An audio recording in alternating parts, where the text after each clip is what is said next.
la titulaire pour la commune de Puligny. Avant d'ouvrir le conseil communautaire, je vais revenir sur, comme d'habitude, les informations importantes du moment. Elles concernent l'actualité du centre de vaccination.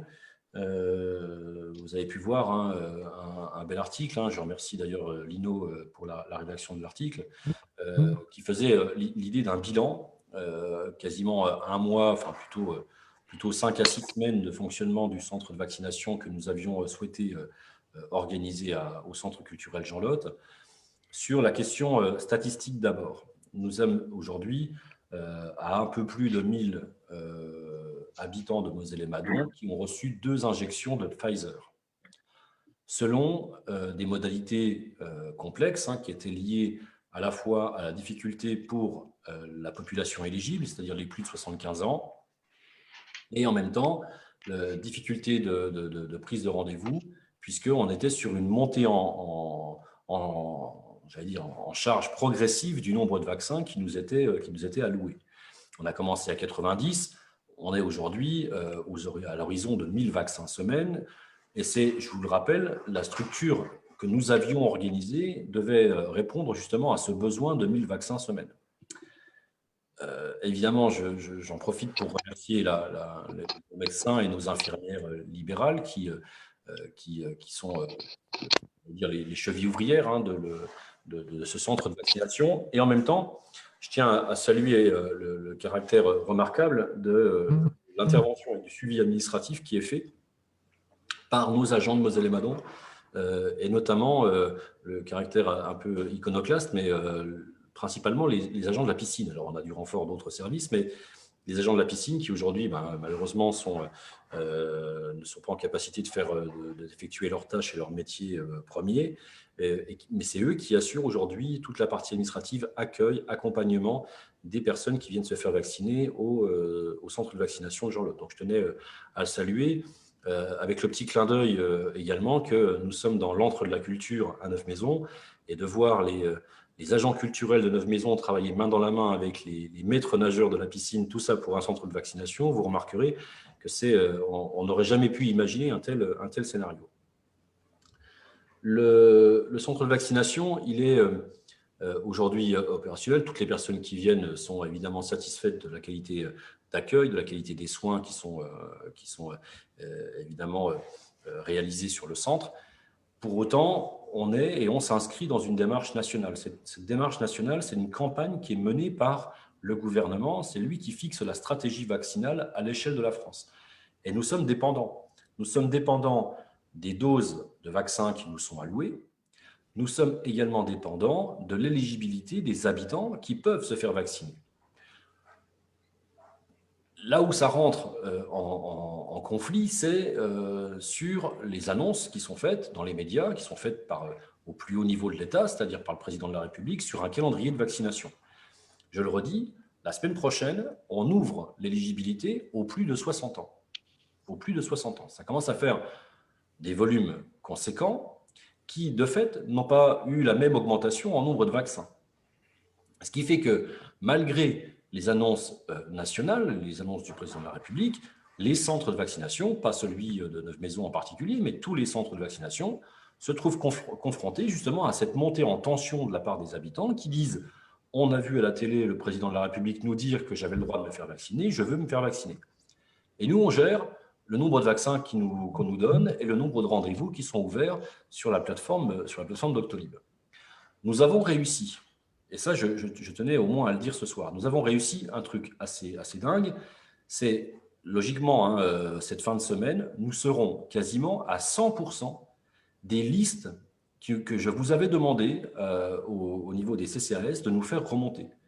Il y a plein de communes qui sont déjà à plus de 100% de personnes vaccinées, selon les listes que vous nous avez fait passer, c'est-à-dire les personnes les plus fragiles, c'est-à-dire les plus de 75 ans. Il va de soi qu'aujourd'hui, nous ne pouvons pas, sur cette jauge des plus de 60 ans, travailler sur le même dispositif.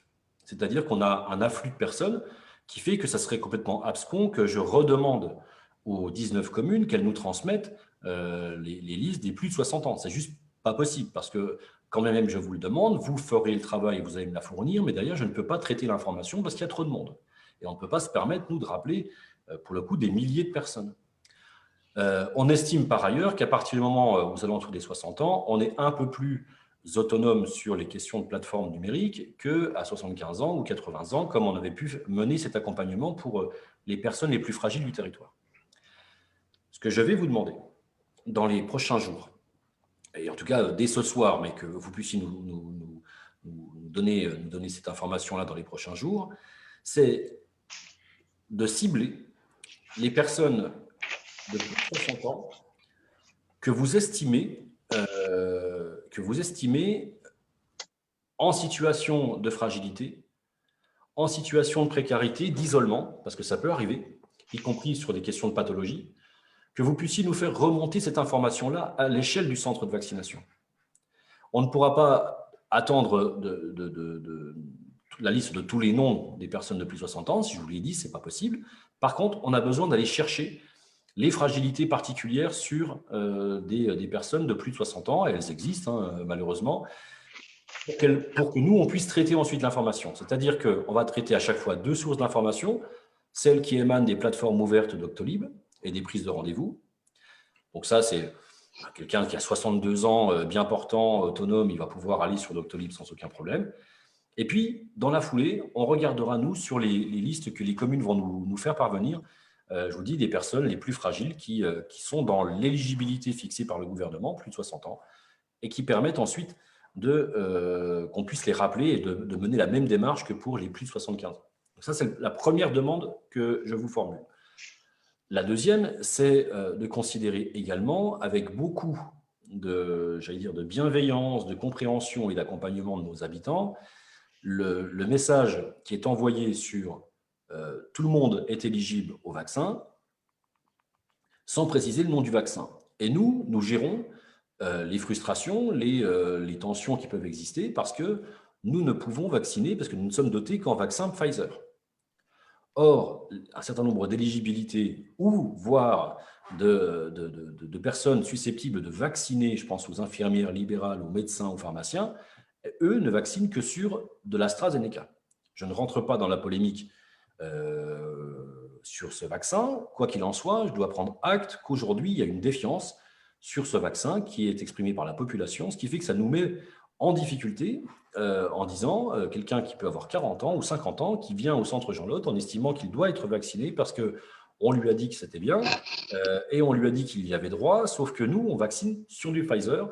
La personne, elle est ciblée sur de l'AstraZeneca. Donc, évidemment, ça crée un certain nombre de tensions. Donc, je voulais que vous compreniez bien que nous sommes une antenne du CHU, finalement, pour traduire. Nous sommes une antenne territorialisée du centre hospitalier de Toul, lui-même rattaché au centre hospitalier régional de Nancy. Et donc, on n'a pas de marge de manœuvre pour dire un coup de Moderna, un coup de Pfizer, un coup d'AstraZeneca. Nous sommes dotés par l'État d'un certain nombre de vaccins et qui sont que les vaccins Pfizer. Donc, ce qui, des fois, au téléphone ou physiquement, on est obligé de renvoyer les gens chez eux en disant on n'a pas le droit de vous vacciner. Voilà, donc comprenez-le. Je sais que c'est complexe, que dans les accueils de mairie, les secrétaires se font de temps en temps houspiller et je peux comprendre leur exaspération à un moment donné, ça je le conçois aisément, mais entendez qu'on est tous embarqués dans le même bateau, ce n'est pas l'un contre l'autre, mais c'est tous ensemble, qu'on doit expliquer et essayer de faire de la pédagogie autour de cette question de éligibilité de vaccins, nombre de vaccins qui seront encore insuffisants, même si on est aux alentours des 1000 vaccins semaine. Voilà, donc on a cette responsabilité-là, nous, en tant qu'élus locaux, de faire cette pédagogie difficile dans ces moments évidemment complexes, mais on va vers le mieux, je vous le dis, il y a encore 7-8 semaines, on était à 90 vaccins semaine, aujourd'hui on est à 910 avec les doses complémentaires, donc il n'y a pas de raison qu'on ne sorte pas assez rapidement de cette situation. Voilà ce que je voulais dire. Donc ma demande particulière sur les personnes fragiles de plus de 60 ans, et puis vous expliquer les raisons qui peuvent encore amener des tensions pour les habitants en ce qui concerne le vaccin. Voilà. Est-ce que sur cette question, il y a des prises de parole? S'il y en a, je vous invite à appuyer sur le bouton qui s'appelle lever la main. Je ne sais pas si on l'a, ce truc-là. Ouais, je ne sais pas. Dans réaction. C'est dans réaction qu'on peut lever la main? Non? Ouais, c'est dans le plus. Ouais, tu vas dans le plus et tu cliques dessus et tu as la main. Est-ce qu'il y a quelqu'un qui veut intervenir sur cette question? Soit pour réagir, soit pour poser des questions. Là-dessus, n'hésitez pas.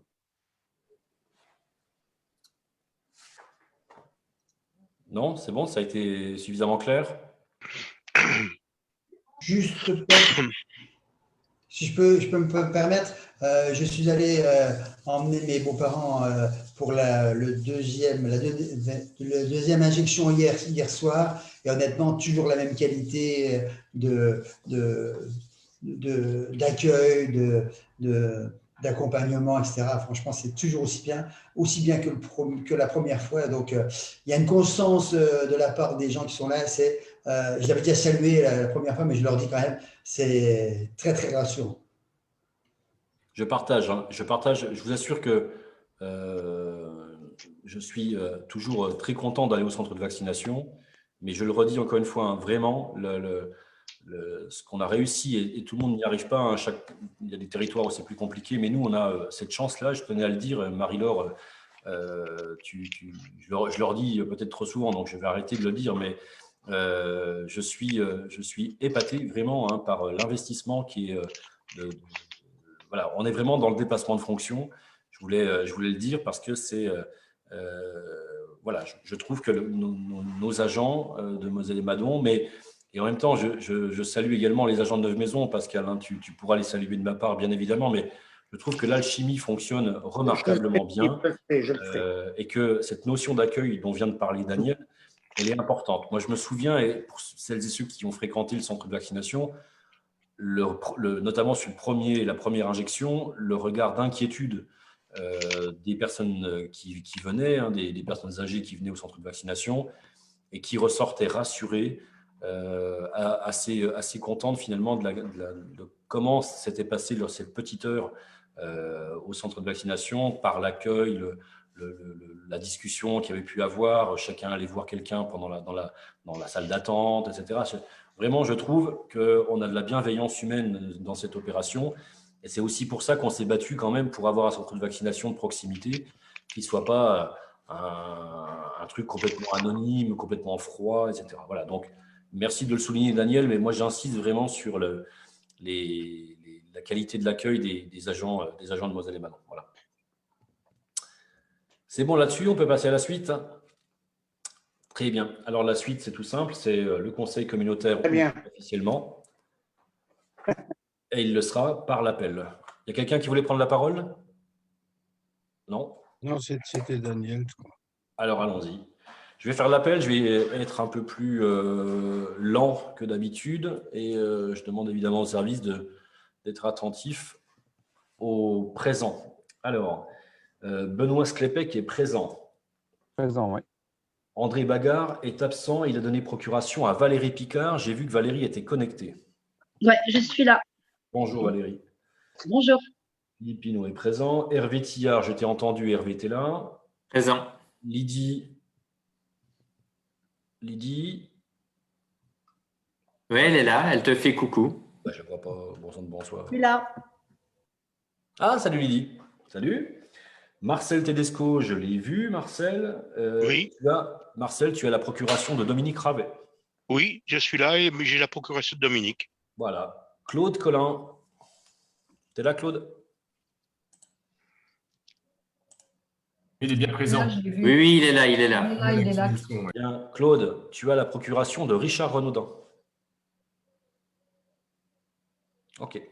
On n'entend pas Claude, mais il a dit oui. Il a dit OK. Moi, je pense qu'il a dit OK. Allez. Jean, évidemment, Jean est présent depuis les îles. Je le vois sur mon écran. J'ai vu Rémi également. Rémi Magnette est présent. Je l'ai vu, je crois. Je vérifie. Oui, il est bien présent. Ah, Rémi, je ne te vois pas. Si, ça y est, je te vois. Alors, Philippe Eberhardt n'est pas là et c'est Sophie Trousselard qui nous représente. Voilà. Alors, Sophie, il est noté dans mon document que le maire de Marthemont devrait nous rejoindre vers 19 h. Oui, effectivement, il était sur la route. Alors, c'est pas grave, hein, c'est pas ça. Simplement, faites-nous le savoir dès qu'il arrive. Ok, Ça marche. ça marche. Laurent est présent, Oui. Laurent Diez. Oui, Daniel présent. Lagrange et, on l'a dit tout à l'heure, le retour de Marina avec nous. Donc, les deux sont présents pour Messin. Pour Neuf Maisons, Pascal Schneider, je l'ai entendu. Jean-Marc Pomarel. Oui, je suis là. Oui, oui. Oui. Gilles, je l'ai vu. Gilles, je l'ai vu, bien entendu. Sandrine Lambert, j'ai vu qu'elle était arrivée. Lucie Nepotsit est également connectée avec nous. Maria-Joséphin est là. Étienne est présent également. Mais je n'ai pas vu arriver Jean-Claude. Est-ce que Jean-Claude Vichard est présent? Non. Non. Enfin, on ne l'a pas entendu. On considère absent. Thierry Veillère, pour une fois, on ne l'entend pas, mais on sait qu'il est là. Présent. Voilà. Dominique Gupfer est présente. Oui, je la vois. Je n'ai pas vu Antoine, moi. Par contre. Ici, présent. Tu es présent, Antoine? Il est là. Il est là. Salut, Antoine. Merci. Huguette, est-ce qu'elle a eu le temps d'arriver? Eh ben non. Huguette est absente. Je vais poser la question. Est-ce que Daniel Sergent est là?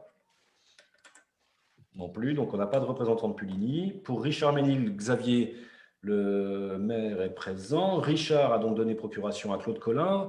Et Denise a donné procuration à Xavier. Oui, c'est cela. C'est ça? Très bien. Pour Sexé aux Forges, j'ai vu Patrick. Marie-Laure Siegel pour la commune de Tello, elle est là. Jean-Marc Dupont, je l'ai vu arriver. Bonjour. Bonjour. Et Jean-Luc Fontaine est absent et a donné procuration à Marie-Laure Siegel. Oui, c'est ça.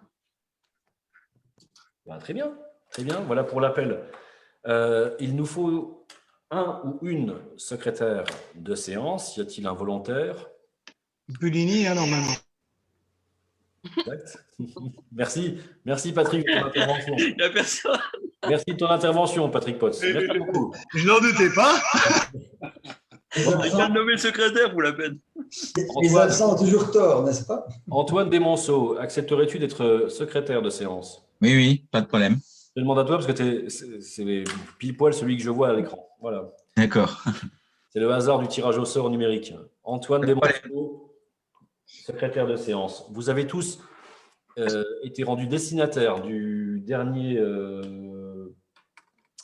PV des délibérations du Conseil. C'était le 25 mars dernier. Est-ce qu'il appelle de votre part des corrections, des interrogations supplémentaires? Non. Non, Non. on peut le considérer comme adopté. Je vous remercie. Allez, on n'a pas beaucoup de délibérations ce soir. Je vais vous proposer de commencer par une motion. Déjà, avant d'attaquer la motion, je veux rappeler par ailleurs les conditions de ce conseil communautaire. Donc, je vous le dis, on est en conseil communautaire convoqué comme il se doit. Nous sommes en visioconférence. On utilise l'application Zoom, tout ça, vous le savez. L'identification des participants, qu'elle se fait donc par voie numérique. J'ai procédé donc à l'appel nominal des conseillers qui participaient.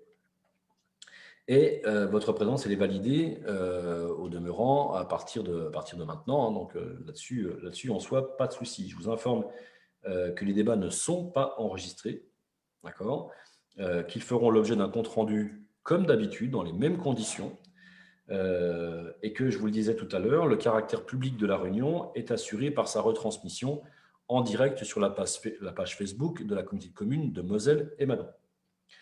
Les votes ont lieu au scrutin public. D'accord?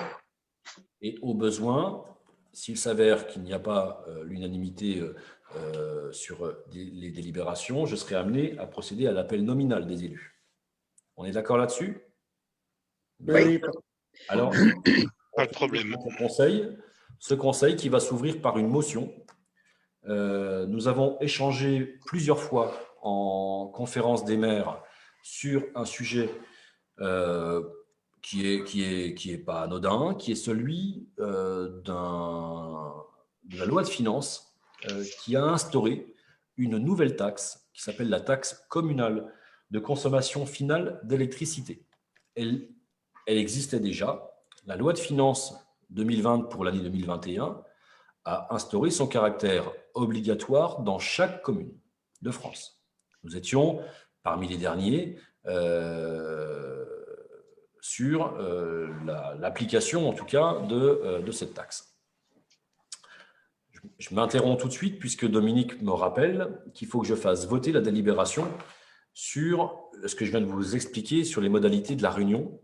Donc, il faut que je fasse voter, il me faut votre assentiment pour pouvoir continuer la réunion. C'est vrai que c'est mieux sur les modalités d'organisation que je vous ai formulées. Y a-t-il des avis contraires à l'organisation que je vous ai proposée pour l'organisation de ce conseil communautaire? Non. 1, 2, 3, 4, 5 secondes. Je vous ai laissé 5 secondes pour me dire non. Donc, c'est bon. Non. On peut considérer qu'elle est adoptée. Pas de souci avec ça. Très bien. Donc, je continue l'explication de la motion. Premier sujet, déjà, c'est le fait que l'État décide d'instaurer une taxe, voilà, une taxe sur la consommation, donc qui va s'appliquer sur la facture de consommation électrique des habitants. Ça va être progressif, une montée en charge progressive du taux. Aujourd'hui, pour 2021, on est à 4%. Pour 2022, 6,5%, sauf si les collectivités décident de passer tout de suite à 8,5%, qui sera le plafond. Pour les communes qui étaient déjà à des taux supérieurs, elles maintiennent évidemment leur taux supérieur. En ce qui nous concerne, nous allons avoir deux cas de figure. Et ça, c'est ce qui d'ailleurs pose problème et j'allais dire, est le point essentiel de cette motion. Les communes de plus de 2000 habitants vont toucher directement le produit sur leur budget. Trimestriellement d'ailleurs, puisque c'est des déclarations trimestrielles que doivent fournir les fournisseurs d'électricité. Les communes de moins de 2000 habitants, c'est le syndicat départemental d'électricité qui va recevoir le produit de la taxe. Nous avons, et je vais leur laisser la parole tout de suite, nous avons délibéré, nous, en juillet dernier, pour déléguer au syndicat départemental d'électricité nos représentants. Ils sont 4, si je ne me trompe pas, en l'occurrence Dominique Gupfer, Patrick Potts, Thierry Veillère et Daniel Lagrange. Je crois que j'ai oublié personne. Et il s'avère que le syndicat départemental d'électricité compte avoir un usage bien différent de l'argent récolté, contrairement aux communes de plus de 2000 habitants. Et donc là, il y a une vraie distorsion de l'usage finalement de la fiscalité, puisque les communes de plus de 2000 habitants vont pouvoir faire, entre guillemets, ce qu'elles veulent de l'argent et de 100% de l'argent, alors que les communes de 2000 habitants, ce n'est pas le scénario qui est proposé aujourd'hui, d'où cette motion dont je vous ferai lecture tout à l'heure.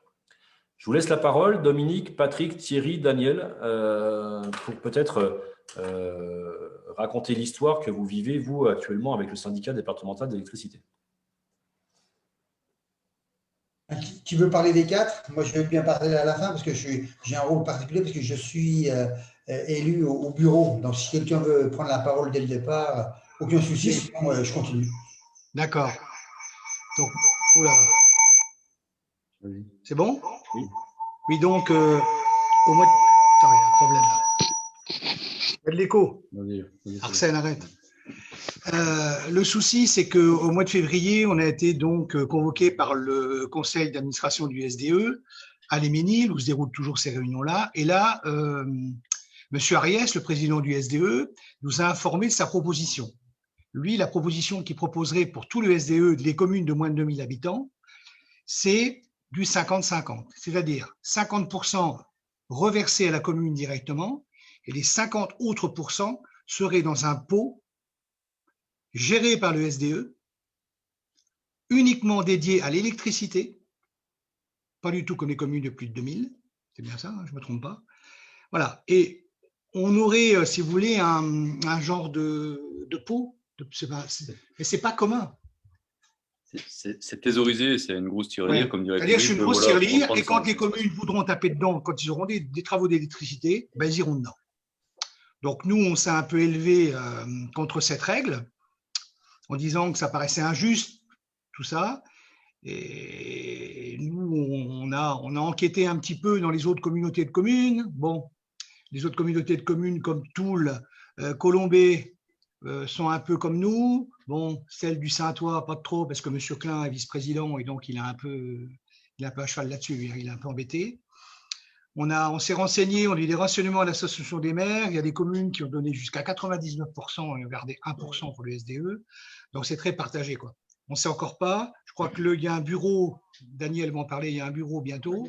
Et nous, normalement, on doit se réunir au mois de juin pour déterminer, pour voter le taux. On n'en sait pas plus. Nous, on ne comprend pas. Hein. On s'est élevé contre ça parce qu'on comprend la justice. Voilà. Je ne peux pas vous en dire plus. J'espère que, je sais pas, mes collègues veulent en rajouter un peu. Voilà. Oui, moi je veux bien prendre le relais. Donc, ce qu'a dit Patrick, c'est tout à fait ce qu'on a ressenti. Lors de la réunion du SDE à Léménil, on a bien compris que peu de délégués étaient au courant de ce genre de choses. Heureusement qu'on est là pour ameuter un peu tout le monde. Et lors de la discussion, on a réussi à persuader le président Ariès que ce serait bien qu'il consulte un petit peu les différentes intercommunalités dans les différents secteurs du département. C'est ce qui a eu lieu. Et alors, autant dans certaines réunions, comme on était dans Saint-Ouen, on était là et il n'y a pas eu trop de réactions, comme l'a dit Patrick. Dans d'autres, notamment du côté de Lunéville, les gens, bien sûr, réagissent un peu comme nous. Voilà. Et donc, comme je disais tout à l'heure, moi, je me suis engagé lors de cette réunion à Léménil d'être au bureau. Et j'ai une convocation pour un bureau qui aura lieu le 26 avril en visioconférence. Et dans l'ordre du jour, on a un avis sur le principe. Alors, c'est avis sur le principe et sur le taux de reversement de la TCCFE aux communes de moins de 2000 habitants. Donc là, moi je veux bien faire le porte-parole de la Comcom, Moselle Madon, et puis aussi faire comprendre à nos collègues aussi que pourquoi inventer une usine à gaz avec des reversements compliqués, automatiquement liés à des travaux électriques, alors qu'un reversement intégral n'est pas possible puisque la loi ne peut pas, mais une loi ça change, comme ça sera marqué, ça sera stipulé dans la motion, mais faire comprendre que pas deux poids, deux mesures, c'est que pour tout le monde, eh bien, la taxe que les habitants de la commune versent, elle sera entièrement reversée au maximum au moins pour la dite commune. Voilà. Ok, Daniel. Je vois que Jean souhaite prendre la parole. Merci.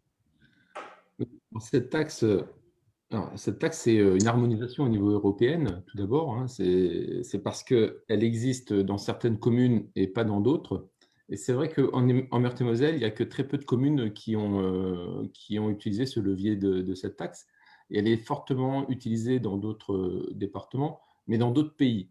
Et l'Europe a tranché et a demandé à ce qu'il y ait une équité de traitement par rapport à l'impôt. Et c'est ça qui fait que cette taxe devient obligatoire pour toutes les communes d'ailleurs. Moi, j'ai participé à côté de Lunéville à cette réunion. Enfin, moi, je rejoins ce que vous dites, Patrick et Daniel. Il y a une inéquité de traitement. C'est-à-dire que l'argent est versé sur le budget de fonctionnement des communes de plus de 2000 habitants et ce n'est pas fléché et ils en font ce qu'ils en veulent. Pardon. Pour les communes de moins de 2000 habitants, déjà le SDE va déjà enlever les frais de gestion. Alors, c'est déjà entre 5 et 10 ou 12 ou 15%, je ne sais pas, ça va être intéressant, mais en tout cas, il va y avoir les frais de gestion. Et une fois qu'on aura enlevé les frais de gestion, on va reverser en effet 50% et après, on verra. Moi, je suis comme vous. Moi, je trouve que c'est ce que je vais proposer à Christian Ariès, qu'on vote le maximum de reversement aux communes, et puis après, advienne que verra. Hein. Si on se fait retoquer, il sera temps de réfléchir et de proposer autre chose. Mais le fait de commencer à 50%, puis après on verra, c'est sûr que ces autres 50%, les petites communes ne les verront jamais, d'autant plus que l'usage et l'emploi de cet argent sera voté par le SDE, dans lequel la plupart des représentants sont issus de communes de plus de 2000 habitants. Donc, c'est-à-dire que ce sont des représentants de communes de plus de 2000 habitants qui vont décider de ce qu'on fera de cet argent pour les communes de moins de 2000 habitants. Et nous, communes de moins de 2000 habitants, on n'a pas de la voirie à faire, on n'a pas de changement d'éclairage public à faire tous les ans, et flécher ceci sur des appels à projets, des appels à projets de ce type-là, on en fait tous les 5 ans, tous les 3 ans, mais on n'en fait pas tous les ans, quoi. Et rappelez-vous, en tout cas sur d'autres dispositifs, une fois que c'est fait, le temps passe, les élus passent, et après, ces 50%, on peut être sûr qu'ils seront perdus. Moi, j'aurais une proposition à faire, parce que je vois qu'il y a, dans la motion, on demande un maximum de choses. Moi, ce que j'aurais proposé, après, les plus de 2000 font comme ils veulent, mais moi, je trouve qu'il y a aussi un sens à ce qu'on reverse une partie à la communauté de communes. Moi, j'aurais demandé 90% pour les communes et 10% pour l'interco. Mais après, ça, c'est une proposition parce que là aussi, comme ça laisse la main à l'interco. Et l'interco, elle connaît son territoire, elle connaît les communes de son territoire, que le SDE 54, voilà, on a 4 voix sur je ne sais pas combien. Enfin, c'est vraiment faiblard. Enfin, moi, c'était aussi une proposition. Mais honnêtement, moi, je vous rejoins. À Lunéville, les gens ne connaissent pas le mécanisme et ne savent pas du tout comment ça va se passer et se goupiller. Mais une fois qu'ils le découvrent, les communes de moins de 2000 habitants ne sont pas d'accord, hein, ça c'est sûr, pour 50%. Sauf qu'on ne leur dit pas, quoi. Voilà. Et Christian Ariès, moi je regrette, enfin j'ai regretté, je ne l'ai pas trouvé trop ouvert à la discussion. Il était bloqué, fermé sur ces 50%. Et moi, je trouve que ce n'est pas de la concertation, c'est on vient expliquer les choses, mais moi, j'ai peur qu'il n'évolue pas trop sur cette position-là. Enfin, voilà, donc moi, c'était mon inquiétude. Merci. OK. Jean, continue le débat. Je vérifie que Marina n'a pas levé la main. Si elle n'a pas levé la main, je laisse la parole à Thierry. Oui, Thierry Veillère qui l'a demandé, lui. Oui, donc pour compléter les propos de Jean, déjà sur le dernier point, autant reverser 10% si les communes de plus de 2000 reversent 10% également, en toute équité, voilà. Ça, c'est ce qu'on a demandé également à Christian Ariès. Et tu as raison sur un point, c'est que Christian Ariès n'est pas ouvert en tout cas, ne va pas nous entendre de ce qu'on va demander, c'est-à-dire un 99,1%. Parce que 99% versé, 1%, je veux dire, voilà, qui irait dans le pot commun. Ce qui est tout à fait légal, parce qu'on a une délibération d'une commune de Lille Métropole, hein, par laquelle voilà, ça a été fait. Donc, je ne vois pas pourquoi cette commune de Lille Métropole pourrait le faire et nous, on ne pourrait pas le faire. Mais on sent bien que Christian Ariès, alors je ne sais pas ce que donnera le bureau auquel Daniel va assister, mais lui, il va nous proposer certainement un 60-40. Voilà. Bien. Alors, juste peut-être pour préciser un petit peu ce qu'a dit la proposition de Jean, moi je la comprends bien, hein, mais bon, on peut pas, la loi ne nous permet pas pour l'instant de reverser la totalité. Hein. Il faut qu'il y ait une fraction. Alors, la fraction, on met ce qu'on veut dans la fraction.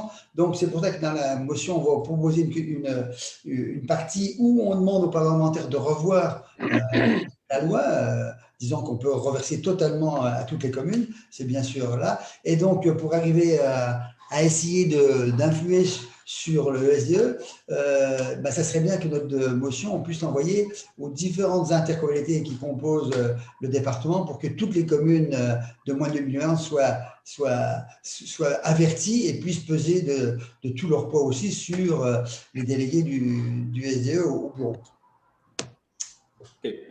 Alors, petite chose, je vais vous faire d'abord la lecture de la motion, comme ça on sera au clair. Hein.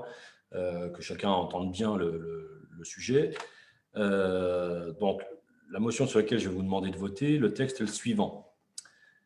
La loi prévoit que d'ici à 2023, les actuelles taxes communales et départementales sur la consommation finale d'électricité fusionneront en une part de la taxe intérieure sur la consommation finale d'électricité, la TICFE.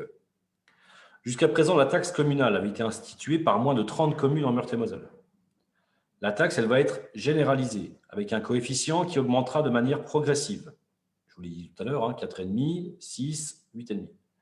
Son impact pourra être significatif, notamment pour les foyers tout électriques, de l'ordre de 120 € en 2023.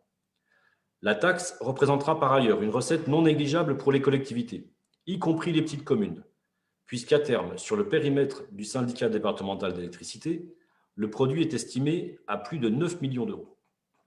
La loi prévoit que les communes de plus de 2000 habitants perçoivent directement cette recette. En revanche, pour les communes de moins de 2000 habitants, le produit va au SDE, charge au syndicat de définir les modalités de reversement partiel de la taxe. 2 poids, 2 mesures. Cette distorsion entre petites et grandes communes est incompréhensible.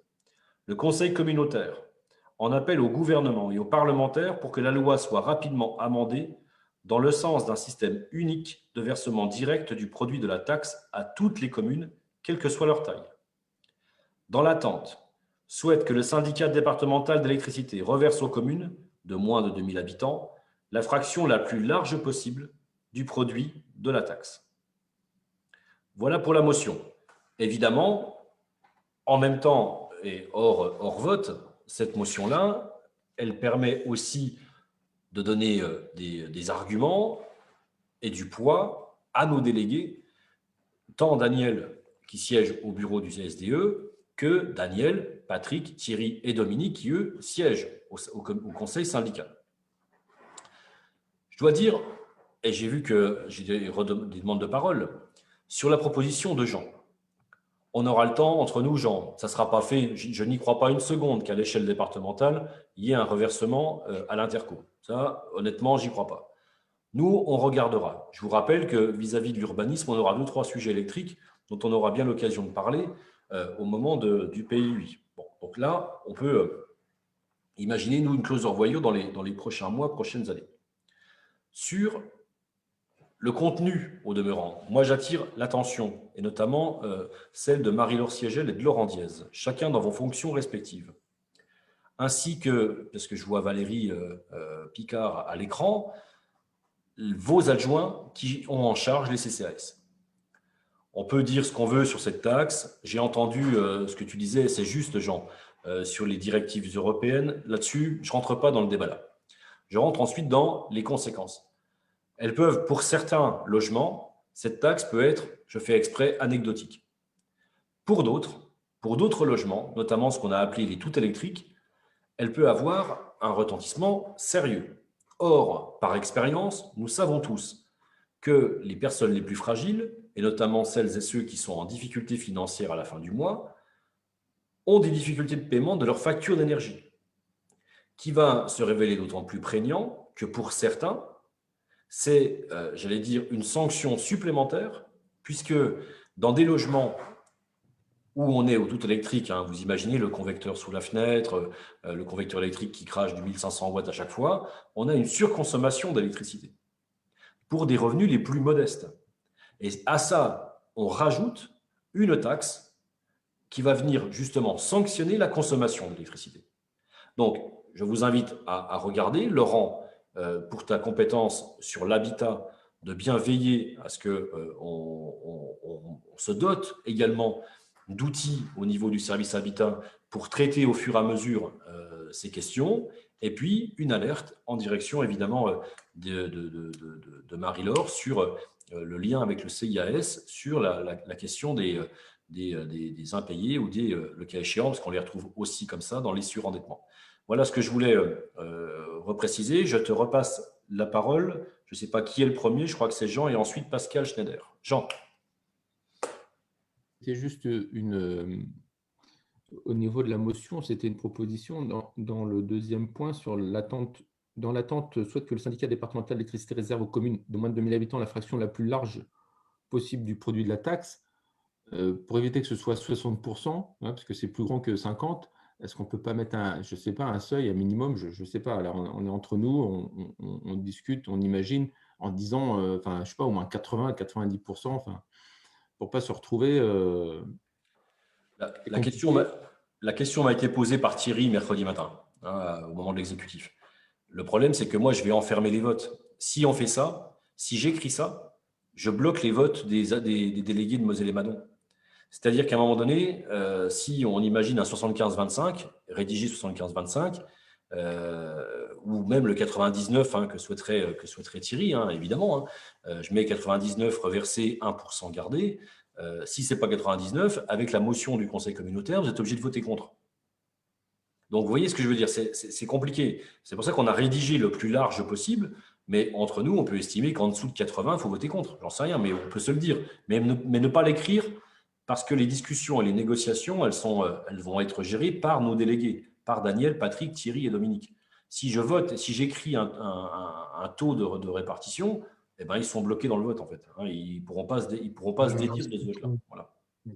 En tout cas, cette motion, je trouve que c'est une très bonne chose. Voilà. Merci.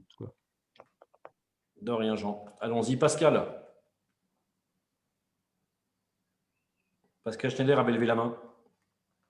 Pardon. J'avais coupé le micro, Philippe. Oui, je suis assez d'accord avec Jean, mais je n'avais pas entendu une partie de la motion parce que je n'avais pas une bonne réception et je comprends que dans l'esprit qu'après avoir écrété le principe des communes qui avaient déjà, ce qui est le cas de Neuve-Maisons, écrété dans l'esprit les communes qui avaient déjà bénéficié, même si nous ne sommes que peu nombreux en Meurthe-et-Moselle, écréter les communes dans l'esprit qui avaient déjà validé le principe depuis un certain nombre de temps de cette perception de taxes. Je voulais rappeler que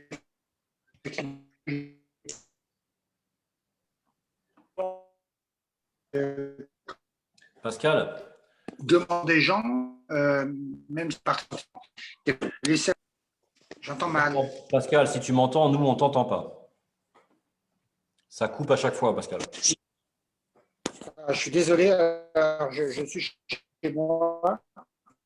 Je voulais dire juste que, effectivement, dans l'esprit de la motion que je n'ai pas entendue en totalité, tout en écrétant les communes qui avaient déjà dans l'esprit voté comme la ville de Neuve-Maisons, mais on est quelques dizaines quand même en Meurthe-et-Moselle, je validais le principe qu'il ne fallait pas enfermer nos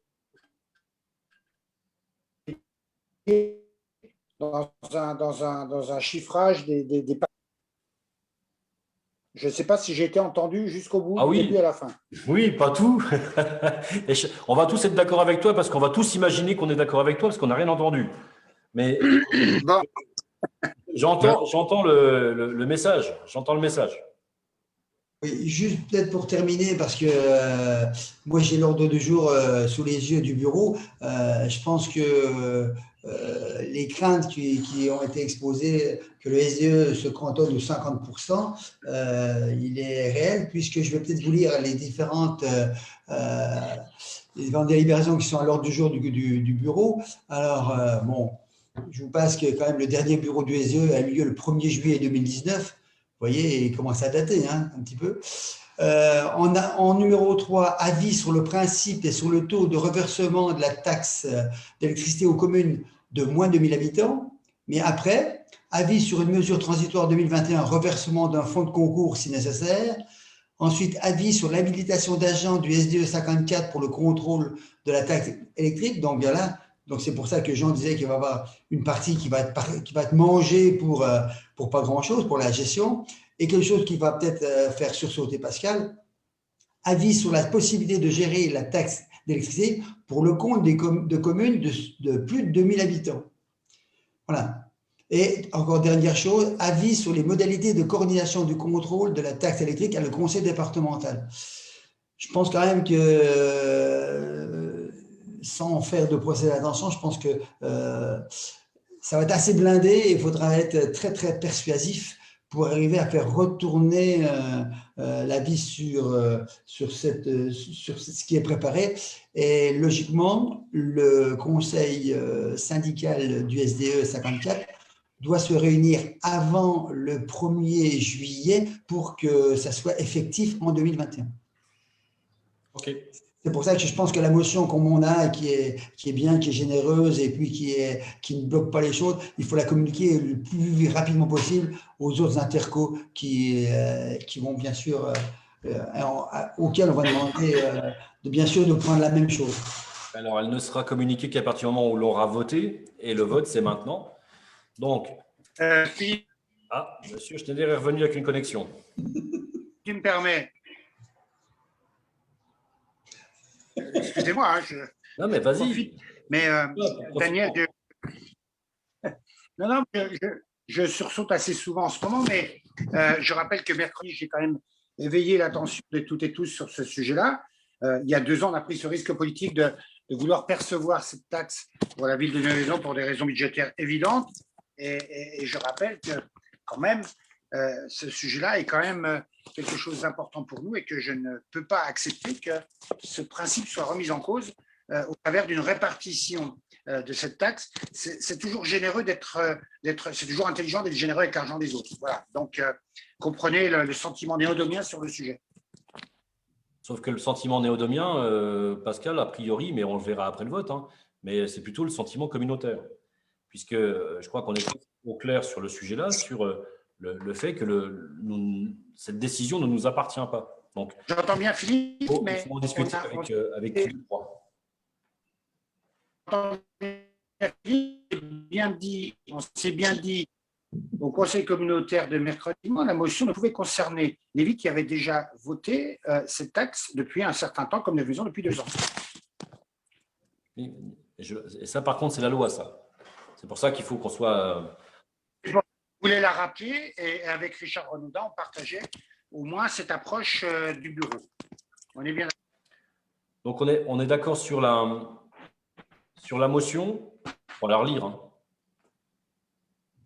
Bien. Alors, je vous propose de passer au vote pour adopter cette motion et en même temps, les 4 délégués de la transmettre au président du syndicat départemental d'électricité.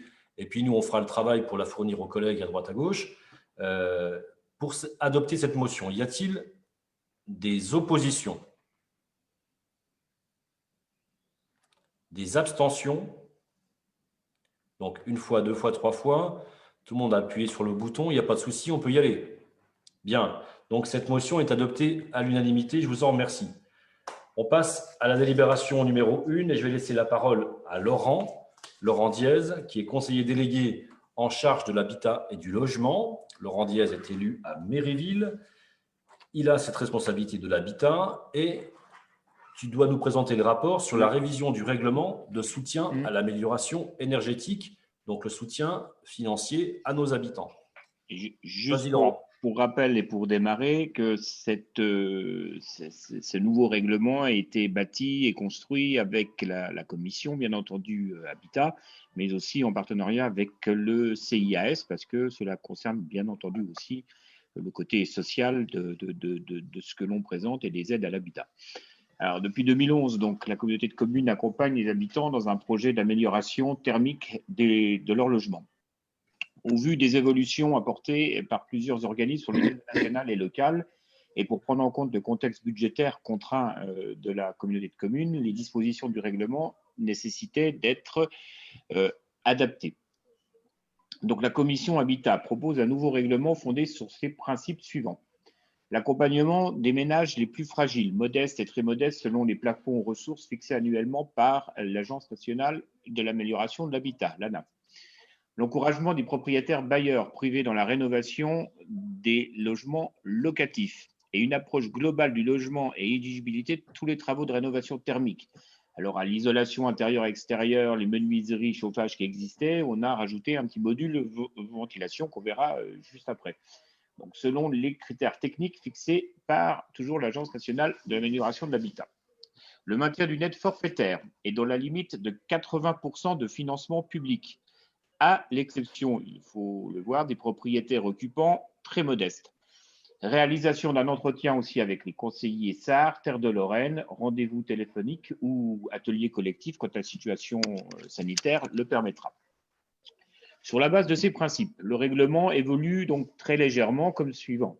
Donc les aides sont maintenant sont tout à fait à la même hauteur, puisque les aides sont de 2 000 € pour les propriétaires occupants très modestes, de 1 800 € pour les propriétaires occupants modestes et de 1 500 € pour les propriétaires bailleurs privés. Un gain énergétique qui est de 35% pour tous les publics éligibles. Alors c'est identique à celui demandé, bien entendu, pour les aides dans le cadre de l'OPH. Les travaux de ventilation obligatoires, donc c'est ce qu'on a rajouté nous dessus, parce qu'on se rend bien compte que quand on isole très bien sa maison, à la fin, s'il n'y a pas de ventilation, ça peut créer d'autres soucis de rétention d'humidité, par exemple. Donc seulement s'ils sont préconisés, bien entendu, après la visite technique du logement, Les matériaux biosourcés sont encouragés, mais pas obligatoires parce que le coût est encore assez fort. Et c'est intégré dans les scénarios de travaux. Les travaux sont réalisés uniquement par des entreprises labellisées RGE, donc reconnues garants de l'environnement. On voit là, juste après, que l'impact est significatif pour ces entreprises qui viennent travailler, puisque 30 à 80% des dossiers, 30% à 80% dans les dossiers sont des entreprises qui sont locales. Donc, c'est une bonne chose pour l'emploi sur Moselle et Madon. Et avec ces nouvelles dispositions, donc, on reste sur un budget maîtrisé à hauteur de 80 000 € annuels, ce qui fait environ 40 à 45 dossiers par an. Et on maintient un rôle incitatif auprès des ménages les plus fragiles pour lesquels l'aide est souvent décisive pour financer le plan de financement. Et bien entendu, qui dit économie d'énergie pour les ménages les plus fragiles, dit gain de pouvoir d'achat au final. Et on sait très bien que quelque part, le pouvoir d'achat, il est dépensé aussi également sur le territoire. Donc, c'est tout bénéfice, bien entendu, pour l'activité économique sur notre territoire. En fait, pour mettre en œuvre ce dispositif, le suivi animation est toujours réalisé en interne par le service Habitat qui réalise l'accueil et le conseil pour tout demandeur, le montage administratif du dossier et les conseils sur la recherche des financements mobilisables. L'accompagnement technique sur les choix des travaux est effectué en lien avec les conseillers SARTER de Lorraine et avec le prestataire qui est mandaté par la communauté de communes, qui est le Centre d'amélioration du logement, ou le CAL pour ceux qui connaissent ce centre. C'est qui réalise, lui, la visite de chaque logement avant et après travaux pour vérifier à la fois les besoins et après le fait que les travaux soient réalisés et bien réalisés. Les dossiers sont soumis pour avis auprès des membres de la commission Habitat avant délibération au bureau communautaire où la décision est prise. Il est proposé donc au Conseil d'approuver le contenu de ce nouveau règlement d'aide à la rénovation thermique pour une entrée en vigueur qui sera faite au 1er mai 2021. Voilà, je suis prêt à répondre à vos questions éventuelles.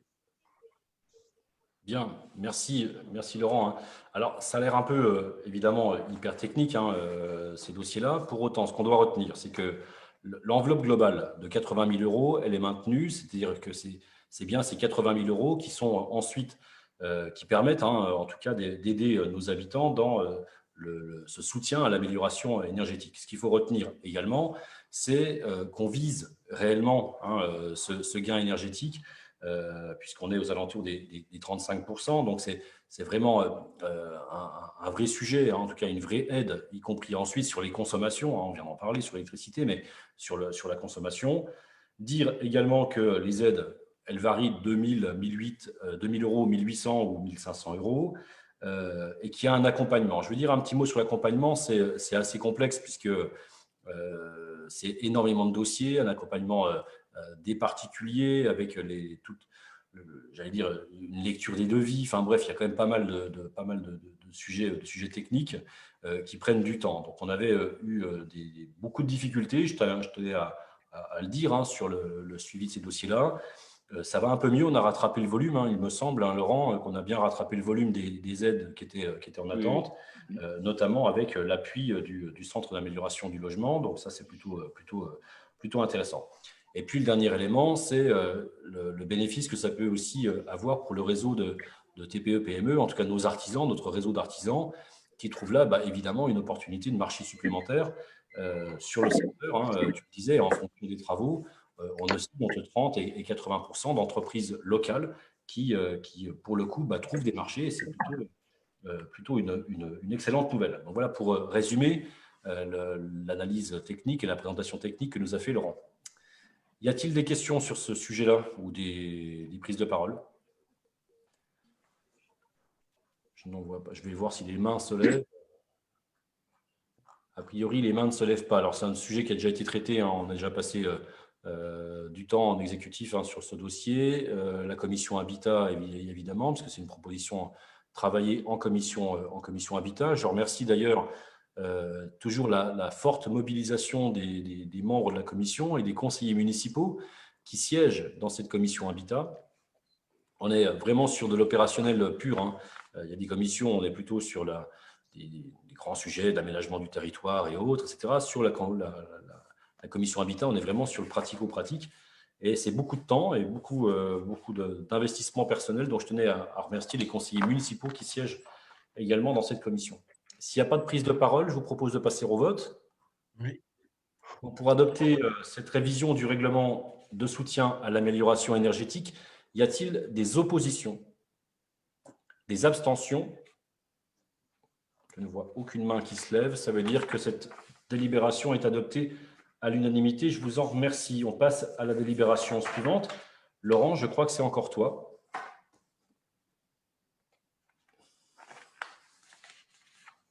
Laurent? J'arrive.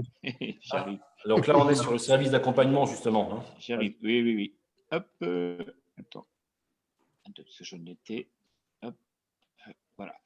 Donc, le service d'accompagnement à la rénovation thermique. Donc, on vient d'en parler. Le dispositif Espace Info Énergie, porté par l'association Lorraine Énergie Renouvelable, existait depuis 2008 sur le pays Terre de Lorraine et visait à apporter un conseil sur la rénovation énergétique pour tous les habitants. Ayant pris fin au 31 décembre 2020, un nouveau service d'accompagnement à la rénovation énergétique, donc qui s'appelle le SAR, dont on a parlé tout à l'heure, a été proposé par la région Grand Est et l'État sous la forme d'un appel à manifestation d'intérêt auquel le pays Terre de Lorraine a candidaté en décembre 2020 avec l'appui de LER, donc Lorraine Énergie Renouvelable. Avec le dispositif SAR, ainsi le dispositif SAR est opérationnel sur Terre de Lorraine depuis le 1er janvier pour une durée de 3 ans, avec l'intervention de conseillers qui apportent un conseil neutre et gratuit à destination des propriétaires privés et des entreprises du petit tertiaire sous la forme de rendez-vous téléphoniques, d'entretien personnalisé ou encore de visites en domicile. On vous donne le numéro de téléphone, il est joignable au 03 83 64 98 04. Ça, vous le retrouverez sur vos documents.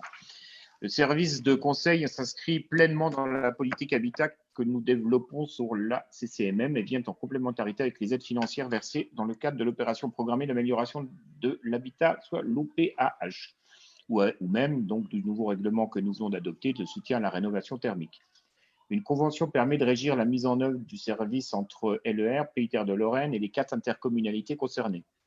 Le dispositif SAR est estimé à un coût de 105 600 € par an et qui correspond aux 2 postes de conseiller, soit 1,6 équivalent temps plein, aux locaux et aux charges. Il est financé par des certificats d'économie d'énergie 50%, une subvention de la région Grand Est et une aide du conseil départemental de Meurthe-et-Moselle. La part locale est répartie entre les 4 intercommunalités Terre de Lorraine. La participation de la communauté de communes s'élève à 6 214 € pour 2021. À noter que si l'activité du service ne permettait pas l'équilibre budgétaire en raison du financement par acte et par les certificats d'économie d'énergie, un principe de co-responsabilité s'appliquerait et les intercommunalités apporteraient un financement complémentaire à hauteur de 60% du déficit, LER ayant accepté de prendre à sa charge une part du risque à hauteur de 40%. Voilà.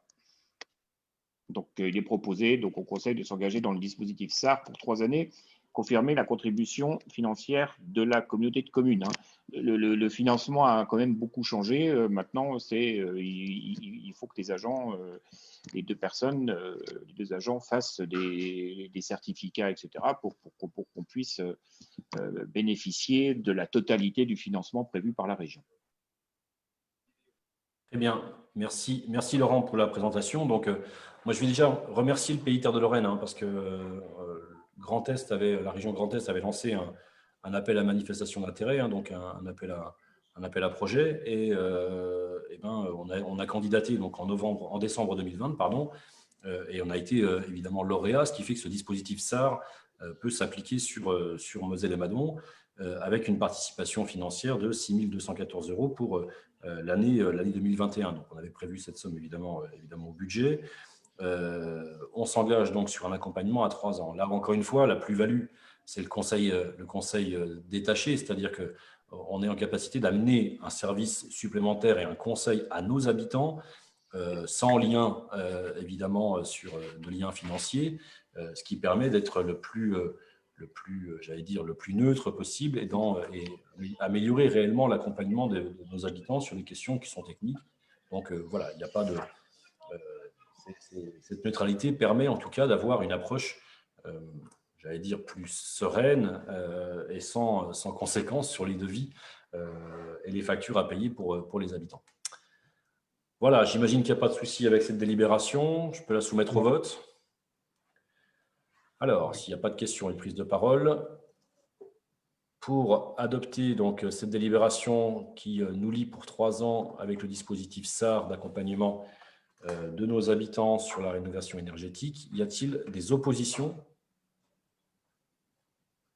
Des abstentions? Non. Donc adopté à l'unanimité. Je vous en remercie. La délibération numéro 3, je vais laisser tout de suite la parole à Sandrine Lambert, mais elle est importante parce que elle est à la fois symbolique, mais terriblement politique au sens noble du terme par rapport à ce qu'on souhaite faire, et notamment sur, j'allais dire, les premières étapes de ce plan vélo qu'on souhaite voir développer sur Moselle-et-Madon.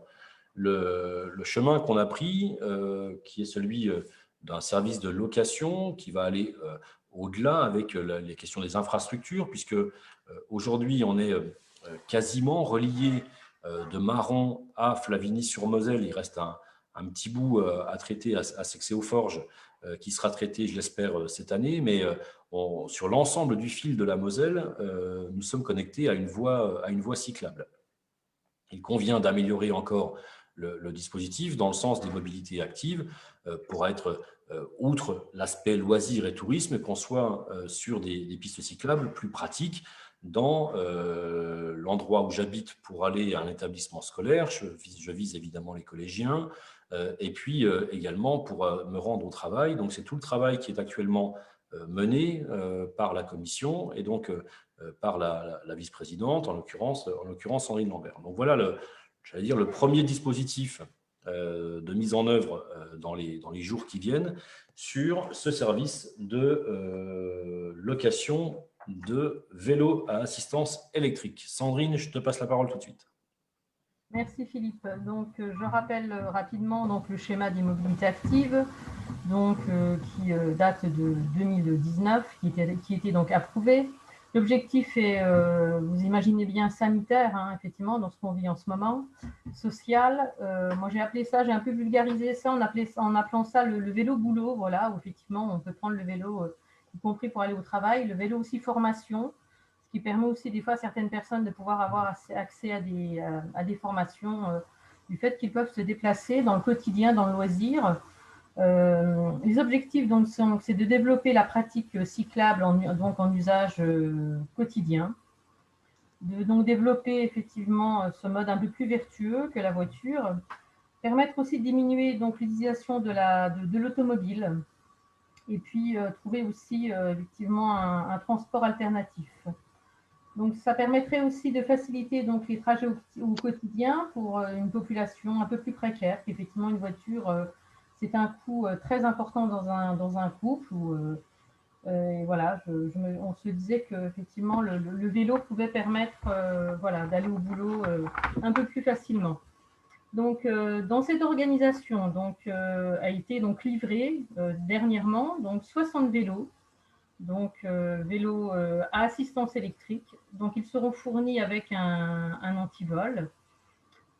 Donc ces vélos ont été achetés donc, par la communauté de communes. L'exploitation, donc la réservation et l'animation se fera donc par la PIC.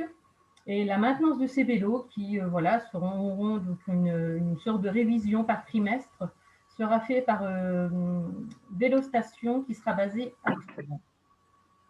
Donc pour être éligible, donc il faut avoir. Alors au début, on était parti sur un public au-delà de 18 ans. Et je vous expliquerai après, voilà, on a un petit peu élargi le panel. Donc, ce qu'il faut, c'est résider et travailler donc, sur le territoire de Moselle-et-Madon, avoir moins de 25 ans, effectué donc, des études sur Moselle-et-Madon. Donc, on a effectivement élargi un peu pour le public entre 18 et entre 16 et 18 ans qui sont inscrits dans un programme éducatif ou inscrits lors d'une formation à la mission locale ou dans un autre organisme agréé, comme un apprentissage, par exemple. Sera demandé aussi donc une responsabilité civique, une assurance. Bon, pour les mineurs, on demandera ça naturellement au représentant légal. Au niveau de la tarification, donc vous aurez une première tarification, donc il y aura en fait une location possible sur 4 types. Donc vous pourrez avoir vous pourrez louer le vélo. Le vélo pourra être loué pour 1 mois à hauteur donc de 30 €. Sur 3 mois à hauteur de 80 €. de 6 mois à hauteur de 140 €. Donc ça, c'est un tarif tout public. On a donc effectivement aussi un tarif social qui sera donc de 1 mois donc pour 15 €, de 3 mois pour 40 € et de 6 mois pour 70 €. Et donc pour ces gens qui seront en formation ou une formation un peu plus longue, il y aura possibilité de louer le vélo donc sur une année à 120 €. En sachant que votre employeur peut aussi, lui, donc financer donc la moitié de votre location. Par rapport à ça, donc on avait effectivement un comparatif, mais ça, je ne vais pas vous le présenter, voilà, vous le lirez, vous avez des documents. On demande aussi certaines pièces justificatives. Donc il faudra donc une pièce d'identité en cours de validité, un justificatif de domicile, une attestation de l'employeur donc basée sur Moselle et Madon, une attestation de responsabilité civile. Et puis, donc, pour la gamme solidaire, effectivement, certains documents donc, sera demandé. La liste n'est pas exhaustive, effectivement. On a dit que, voilà, on a vu avec Marie-Laure cette semaine, pas plus tard que mercredi. On fera aussi quelques ajustements pour des locations. On s'est dit, voilà, qu'une location pour une année complète d'un montant de 120 €, voilà, il y aurait sûrement possibilité de pouvoir régler en plusieurs fois. Ça, on réglera ça par la suite. Donc là, il y avait plusieurs exemples. J'attends la page d'après. Dominique, j'attends la page suivante. On avait quelques exemples. Voilà. Donc, par exemple, un exemple. Donc, je réside à Chaligny. Donc, je travaille au CHU de Brabois.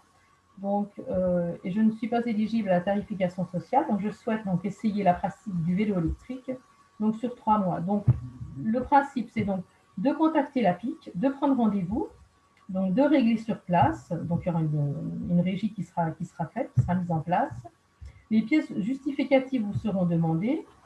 Alors, ce qui sera fait aussi, c'est une formation. Voilà, on s'est dit que voilà, quand on n'a pas fait de vélo depuis un petit moment, faire du vélo en ville, voilà, une formation serait tout à fait d'actualité. Voilà, un petit rappel sur le code de la route aussi permet voilà, peut-être d'éviter certains accidents.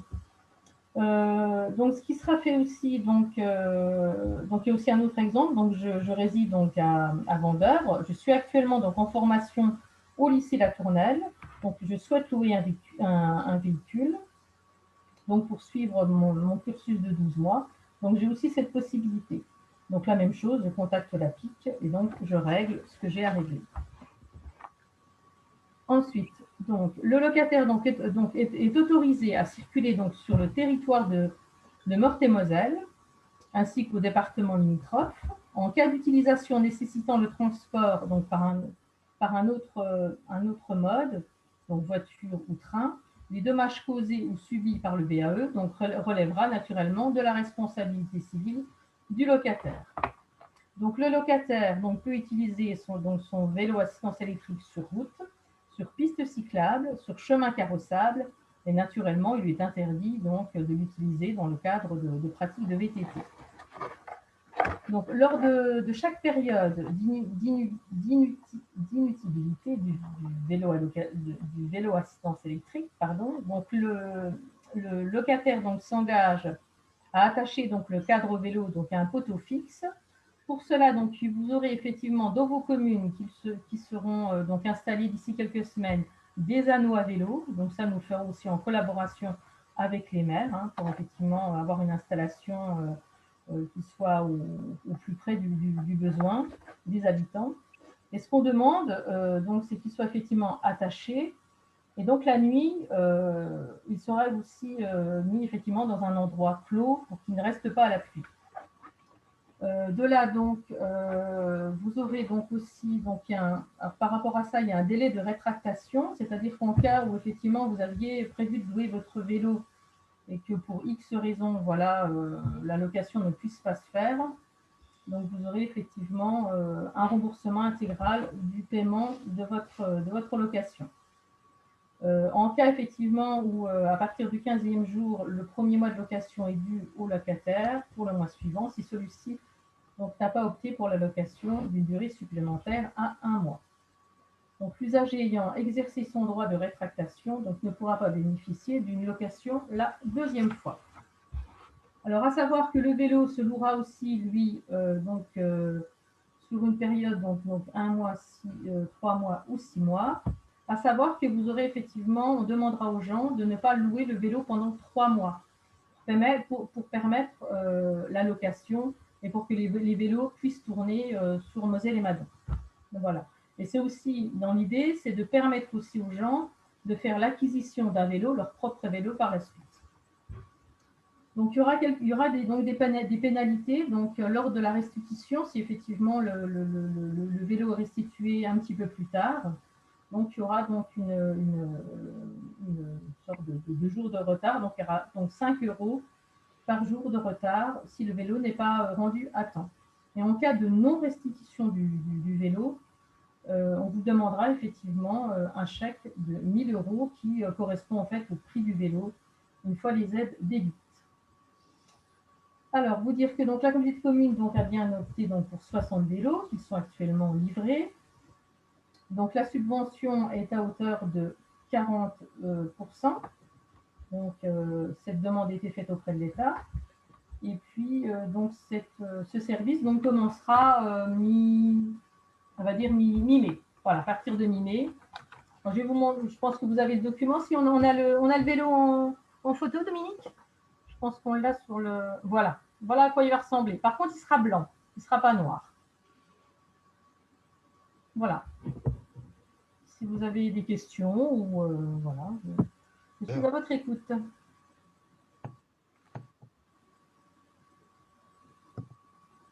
Sur la partie réglementaire.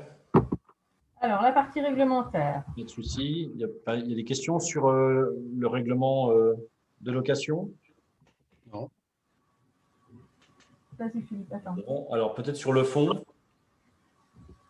Pour traduire, quand Sandrine nous a présenté ce document à l'exécutif, voilà, on a eu quelques échanges sur, je vous le disais tout à l'heure, les premières étapes. C'est une première étape de ce plan vélo, de cette mobilité qu'on appelle désormais active. Tu l'as dit dans ton exposé, Sandrine, hein. L'objectif aussi, c'est peut-être d'accompagner finalement à terme les habitants qui en auraient le besoin de se rendre acquéreurs d'un véhicule à assistance électrique. Donc, on a devant nous tout un panel d'actions publiques pour permettre, je le disais, de monter en volume la pratique du vélo et notamment la pratique du vélo au quotidien.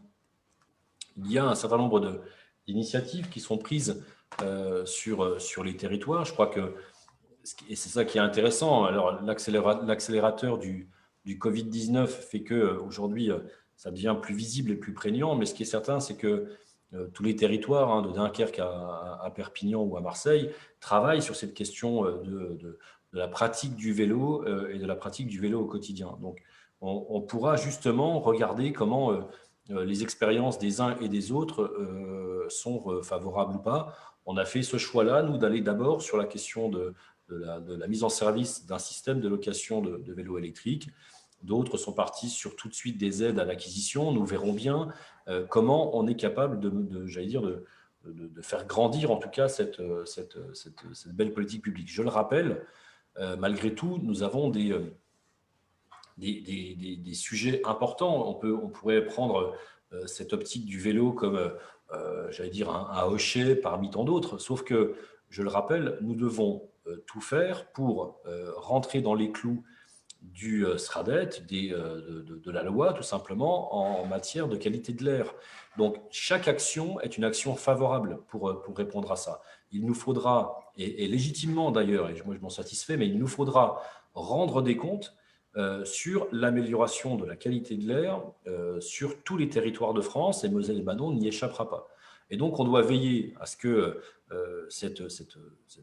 tout ce qui peut être fait, tout ce qui peut être accompagné, aille bien dans le sens justement de cette amélioration de la qualité de l'air qui, en ce qui nous concerne, est terriblement impactée par le le CO2 et évidemment la question du tout voiture qui est encore fortement utilisée chez nous. Alors, des prises de parole, j'en ai une de la part d'Hervé et j'ai également Pascal, je crois. Oui, juste un mot pour dire que quand en juillet 2019, on vote le plan de mobilité active, plan de mobilité douce à l'unanimité, on était loin de penser que quelques mois plus tard, cette foutue pandémie allait mettre sur le devant de la scène le vélo. Alors la dynamique du vélo, et notamment la dynamique du vélo électrique, elle était déjà engagée, puisque depuis l'année 2016, il y a eu une évolution extrêmement forte de vente de vélos électriques en France. Mais ce qui est certain, c'est que depuis début 2020, il y a un regain d'intérêt multiple sur le vélo. Ce qui veut dire qu'on est sur des pistes qui sont multiples pour développer la pratique du vélo sur notre territoire, mais aussi pour aller sur le territoire voisin. Et ce premier opus sur les possibilités de louer des vélos à assistance électrique, il est, à notre sens, aussi important que le fait de développer des bandes cyclables, des pistes cyclables, de sécuriser un petit peu la pratique du vélo sur notre territoire, et pas seulement au travers du vélo loisir. Je pense notamment aux boucles de la Moselle, à la V50 et autres pistes à proximité de chez nous. Ce qui est certain, c'est que quand on avait émis l'idée de mettre en place des vélos à assistance électrique, on avait bien évidemment demandé un peu, je me rappelle, au travers du plan de territoire, à l'époque, on avait demandé aux habitants ce qu'ils en pensaient de la pratique du vélo et de la pratique du vélo à assistance électrique.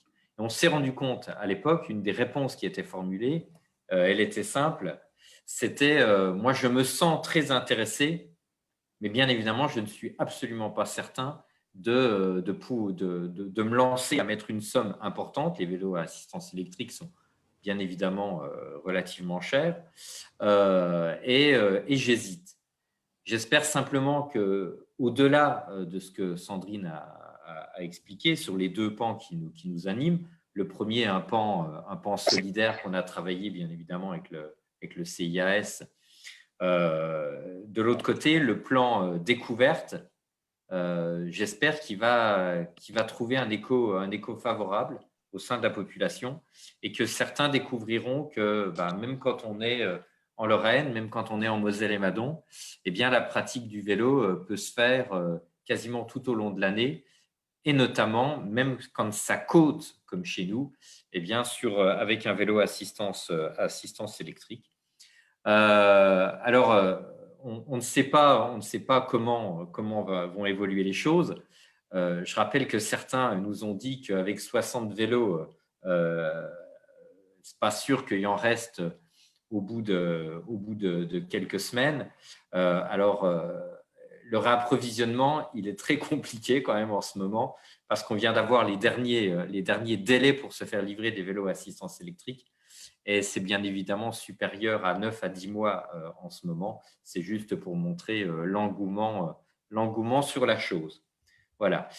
Et puis aussi, juste pour dire qu'en termes de communication, on va bien évidemment avoir besoin de l'ensemble des communes et des bulletins municipaux, des newsletters, des sites Internet, parce que c'est une pratique qui n'est pas très répandue. Généralement, quand on loue des vélos, y compris des vélos à assistance électrique, c'est soit pour une pratique pro-tourisme, soit pour une pratique qui est une pratique, je prends le vélo à un endroit type Vélostan et je le remets à un autre. Donc, il va bien falloir expliquer et montrer aux habitants tout l'intérêt de notre démarche. Ok, Pascal. Oui, Philippe, oui, j'ai bien mis le micro. Je partage évidemment tout ce qui vient d'être dit et je suis ravi de cette initiative. Même s'il nous faudra, Philippe, je te le dis, mais tu le sais très bien, il nous faudra réfléchir aux mauvaises traversées de la ville de Neuve-Maisons. Vous ne m'entendez pas très bien, je suis désolé. Aux mauvaises traversées de Neuve-Maisons par les pistes cyclables, hein, puisque tant en provenance de Messin pour aller sur Chavigny comme pour aller sur Chaligny, on sait très bien que la ville de Neuve-Maisons n'est pas très bien irriguée par les pistes cyclables, donc il nous faudrait y réfléchir. Mais juste une question pratico-pratique, j'ai été interpellé par les services de la ville qui se demandaient si les collectivités pourraient bénéficier d'une location de ce type-là. Voilà, j'attends pas la réponse ce soir, je ne sais pas si la réponse était prévue, mais ça te fait sourire, mais moi je suis ravi de savoir que quelques-uns de nos collaborateurs sont prêts à traverser la ville de Neuve-Maisons, tel leader dans le Tour de France. Ouais, Pascal, moi je vais te répondre ce qu'a dit Sandrine dans sa présentation. C'est réservé évidemment aux salariés, donc au demeurant tous les salariés, quel que soit leur statut. Et Sandrine a même rappelé que l'employeur participait à hauteur de 50% du coût de la location. Un grand bénéficiaire. C'était ça mon sourire, Pascal. Un grand bénéficiaire, d'accord. Voilà. Donc, évidemment que oui, je vous le dis, hein, les habitants et celles et ceux qui travaillent chez nous dans le territoire, hein, quel que soit leur emploi, peuvent bénéficier de ce dispositif. Je voulais simplement vous ajouter. Ah, vas-y, Sandrine, vas-y. Excusez-moi, un petit côté technique, voilà, simplement. Donc, pour vous dire que le vélo fait au maximum donc 24 kilos, que donc l'autonomie est de 70 à 80 km et que le temps de charge est de moins de 5 heures. Voilà, je trouve que c'est important quand même, voilà, quand on loue un vélo, voilà, de savoir un petit peu ce côté technique. Très bien. Moi, je voulais te répondre encore, Pascal, sur la question de l'irrigation de la commune de Neuve-Maisons par des pistes cyclables. Évidemment que c'est un des sujets les plus costauds puisque la densité de véhicules fait que c'est et la largeur des rues fait que c'est complexe. Pour autant, on a déjà deux dossiers qui sont ouverts. Que tu traites d'ailleurs en tant que conseiller départemental, c'est la liaison sur la RD 674 entre Brabois, Chavigny, Neuve-Maisons, point central. Et puis l'autre qu'on va travailler évidemment de notre côté communautaire, c'est ce que j'appelle la ligne 1, quoi. C'est la piste cyclable qui ferait Gare de Marron, Gare de Neuve-Maisons. Pourquoi Gare de Marron, Gare de Neuve-Maisons? Parce que c'est l'addition de deux opportunités. La première, c'est que SNCF pourrait enfin oublier sa voie stratégique, donc sa voie militaire qui passe par là. Donc, on pourrait se mettre sur la voie ferrée. Et puis, surtout, parce que par ce biais-là, on est en parallèle du front de vallée. Donc, on permettrait, je vous le disais, à des gens d'aller bosser sur la zone Cap Filio. On permet à des collégiens de pouvoir prendre leur vélo à Marron et pouvoir aller jusqu'au collège Jules Ferry en vélo sans croiser de voiture, tout ça étant sécurisé.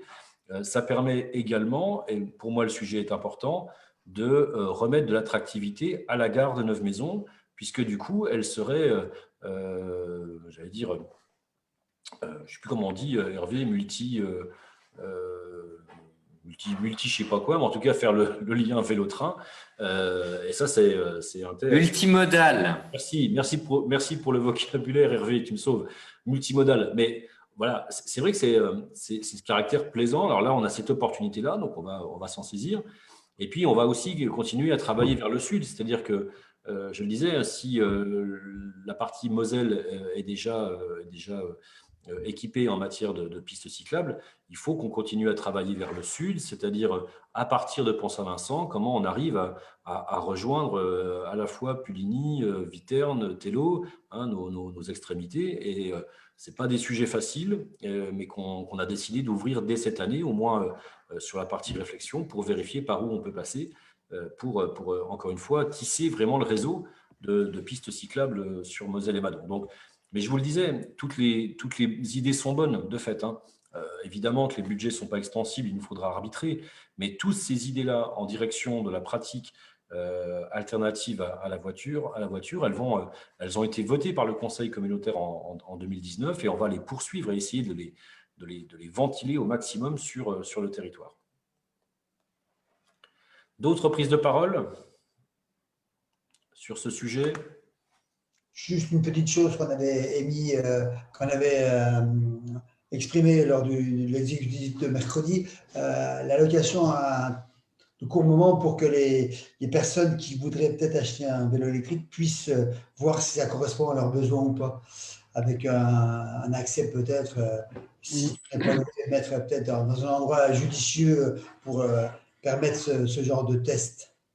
Alors, sur ce point, je suis à la fois enthousiaste et réservé parce qu'il faut que je vérifie que ce soit faisable. En fait, la discussion, pour le dire aux conseillers communautaires, mercredi matin, la réflexion a été sur on va démarrer le dispositif le 3 mai, tu me le confirmes, Sandrine? Oui, c'est ça. Bon, on démarre un dispositif le 3 mai. On est assez proche finalement des congés d'été. Et la réflexion que j'avais émise, c'était si on s'aperçoit que tout début juillet, il nous reste des vélos sur le parc qui n'ont pas encore trouvé preneur, peut-être tenter une opération estivale qui permettrait sur la journée, la demi-journée, d'établir, notamment sur la base nautique de Messin, un point location vélo, alors là pour le coup à destination de loisirs, mais ce test-là, il peut être au moins effectué sur les pistes cyclables, ça nous exonère, Sandrine, des conditions du code de la route, de la difficulté de rouler en ville, mais au moins sur ces pistes cyclables, donc des boucles de la Moselle ou de la V50, à partir de Messin, c'est plutôt pertinent. Donc, si jamais on voit qu'on peut extraire du parc de location pendant cette période estivale de juillet-août, histoire encore une fois, de faire la mayonnaise, on y met tous les ingrédients et on n'arrête pas de tourner, eh ben, continuons, allons sur ce chemin-là, on verra. Écoute, Daniel, si on ne le fait pas, je vais te dire, si on ne le fait pas, c'est qu'on a réussi. Ça veut dire que le parc est parti en location dès le mois de juillet. Ça sera complet. Voilà. Et puis, comme on est gagnant tout le temps, si on le fait, on est gagnant quand même. Donc, soit on a des vélos à la loc à Messin cet été et on a gagné, soit on n'en a pas, ça veut dire qu'on a gagné encore plus. Ça marche? Donc, on pourrait peut-être aussi réfléchir. On prendra des décisions courant fin mai, début juin, je pense, Sandrine. Oui, ou je pense qu'on pourrait aussi peut-être réfléchir sur la base, effectivement, ou alors des animations, tout simplement.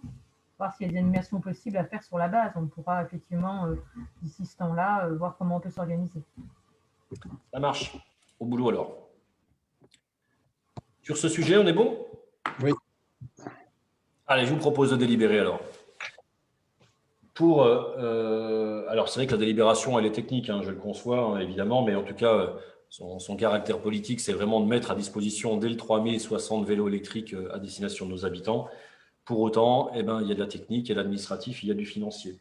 Pour adopter le règlement de location et les modalités de fonctionnement de ce service de location de vélos à assistance électrique, y a-t-il des oppositions? Je n'en vois pas. Des abstentions?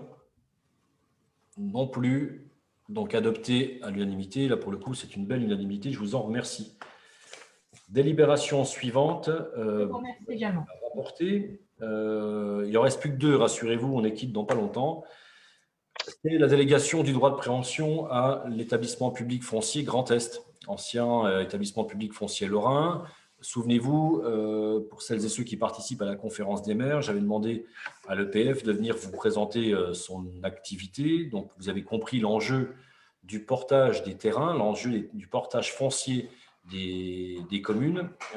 Et en l'occurrence, la délibération que nous avons à prendre ce soir concerne la commune de Chaligny et la commune de Neuve-Maisons. En l'occurrence, on fait la référence à un projet qui est connu, vu la mousse que ça peut faire, qui, pour les Chalinéens, concerne le Haut des Vaches, et pour les commerciaux, concerne les Hauts-de-Moselle. Ils avaient estimé que les Hauts des Vaches n'étaient pas vendeurs. Moi, je trouvais que c'était plus sympa. Mais bon, on est parti sur les Hauts-de-Moselle. Quoi qu'il en soit, on parle du même secteur, à savoir un projet qui est porté par un syndicat qui avait été créé à cet effet. Un syndicat, c'est le regroupement de 2 collectivités, en l'occurrence Chaligny et Neuve-Maisons. Ce syndicat porte l'aménagement par l'intermédiaire d'une société d'économie mixte qui est la SEBL. Donc, il y a cette ZAC qui doit être créée, qui est créée, la ZAC des Hauts-de-Moselle, qui est créé et qui va à terme amener sur le secteur un certain nombre de logements, tant sur la commune de Chaligny que de Neuve-Maisons, avec de la densité qui est imposée, de la mixité qui est imposée, etc., etc. Il reste un certain nombre de terrains à acquérir pour les deux communes et les deux communes nous ont fait savoir qu'elles souhaitaient confier à l'EPF Grand Est le droit de préemption sur les sites identifiés comme périmètre à enjeu. C'est ce qu'on appelle CHAL 4 et NE 4 dans la convention de stratégie foncière qui lie la communauté de communes à cet établissement public. Donc, le problème, c'est que la loi ne permet pas à la commune, donc aux communes, de subdéléguer le droit de préemption qu'on lui a redélégué. C'est compliqué l'affaire. Donc, nous sommes invités à voter la délégation à l'EPF Grand Est sur ce site. Je fais simple.